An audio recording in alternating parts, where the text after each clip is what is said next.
เป็นพยาธิที่ร้ายแรงพอสมควรและถูกจัดให้เป็นพยาธิระบาดวิทยาที่กำลังคุกคามเวียกงานสาธารณสุขในระยะต้นปี 2017 จนถึงปัจจุบันมีหลายตัวเมืองทั่วนครหลวงได้รับผลกระทบจากพยาธิไข้ยุงลายซึ่งมันได้แสดงออกจากตัวเลขผู้ติดเชื้อมีจำนวนเพิ่มขึ้นเคียงคู่กันนั้นแผนกสาธารณสุขนครหลวงเวียงจันทน์ก็บ่ได้ลดละในการปฏิบัติหน้าที่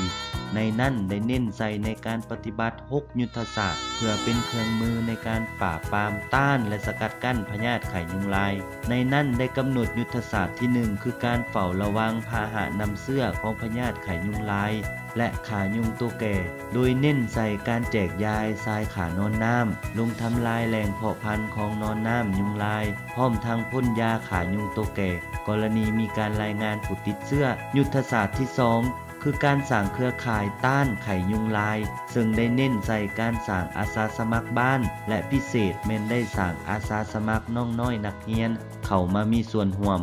ยุทธศาสตร์ที่3คือการสร้างนิติกรรมต้านพยาธิไข้ยุงลาย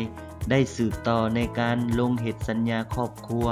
โดยเน้นใส่แต่ละครอบครัวปฏิบัติหลักการหาปอยุทธศาสตร์ที่4คือการระดมให้พ่อแม่ประชาชนเลี้ยงปลาหางนกยุงเพื่อเป็นกับดักในการดักกินนอนน้ำยุงลายยุทธศาสตร์ที่5คือการสร้างให้ประชาชนมีส่วนร่วมโดยเน้นให้ประชาชนเข้าร่วมรับฟังการเผยแพร่ร่วมประชุมปรึกษาหารือและพร้อมกันจัดตั้งปฏิบัติในการต้านพยาธิไข้ยุงลายอยู่เขตชุมชนของตัวเองให้มีความเข้มแข็งยุทธศาสตร์ที่6คือการสนองด้านข้อมูลข่าวสารโดยเน้นให้หน่วยโฆษณาสุขศึกษาแต่ละเมืองลงให้ความรู้ข้อมูลข่าวสารสู่ชุมชนอย่างทั่วถึงมาฮอดวันที่1เดือน7ปี2017แผนกสาธารณสุขนครหลวงเวียงจันทน์ได้จัดกิจกรรมวันเสาร์แดงลงให้สุขศึกษาเกี่ยวกับพยาธิระบาดไข้ยุงลายร่วมกับห้องการสาธารณสุข9ตัวเมืองอ้อมข้างและในการเคลื่อนไหวเหตุกิจกรรมครั้งนี้ยังได้สมทบกับทหารตำรวจลงโฆษณาสร้างขบวนการอนามัยรักษาความสะอาดรวมพลังกันตะลุมบอลปราบปรามยุงลายพ่นยาขายุงตัวแก่อยู่เมืองไซธานีโดยมีจุดซุ้มอยู่7บ้านที่มีการรายงานกรณีคนเป็นไข้เลือดออกจุดประสงค์ในการเคลื่อนไหวตะลุมบอลปราบปรามพ่นยาขายุงตัวแก่ในครั้งนี้ก็เพื่อต้านและสกัดกั้นควบคุมบ่ให้ยุงลายที่เป็นพาหะนำเชื้อของพยาธิไข้เลือดออกแพร่ขยายไปสู่วงกว้างอีกทั้งเป็นการตัดวงจรที่คาดคะเนว่าจะมีแนวโน้มการระบาดในปี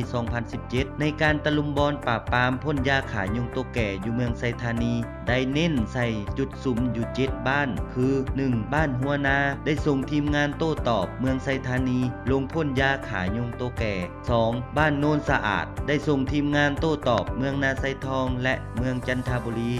3. บ้านอุดมผลได้ส่งทีมงานโต้ตอบเมืองหาดไซฟองสมทบกับเมืองศรีสัตนา 4. บ้านซัมบอนได้ส่งทีมงานโต้ตอบเมืองศรีโคตร 5. บ้านทงมังได้ส่งทีมงานโต้ตอบจากแผนกสาธารณสุขนครหลวงเวียงจันทน์ลงโต้ตอบ 6. บ้านคุด3บาทได้ส่งทีมงานโต้ตอบเมืองไซเศรษฐาลงปฏิบัติเวียก 7. บ้านนาขาวได้ส่งทีมงานโต้ตอบเมืองปากเงิมลงปฏิบัติหน้าที่เวียกงานในการปฏิบัติกิจกรรมครั้งนี้ถือว่าสำเร็จลงด้วยดีทั้งหมดก็เนื่องมาจากประชาชนและการจัดตั้งบ้านให้ความร่วมมือกับเวียกงานสาธารณสุขพิเศษแม่นย้อนความเอาใจใส่จากการนำแผนกสาธารณสุขนครหลวงเวียงจันทน์ที่ยามใดก็เป็นห่วงเป็นใยนำพ่อแม่ประชาชนจึงเฮ็ดให้เวียกงานดังกล่าวสำเร็จลงด้วยดีด้วยความเป็นห่วงเป็นใยจากแผนกสาธารณสุขนครหลวงเวียงจันทน์